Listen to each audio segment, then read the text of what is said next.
Siyam na senador ang posibleng magkasama sa nabubuong Duterte Bloc sa Senado sa darating na 20th Congress.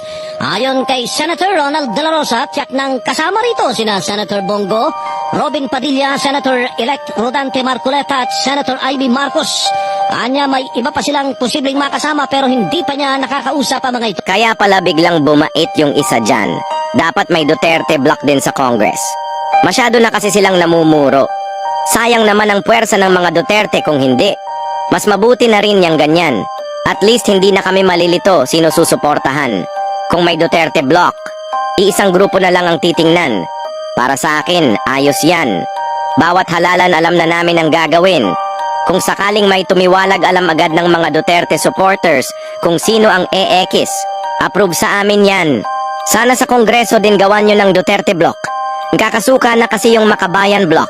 Pinklawan, dilawan dyan.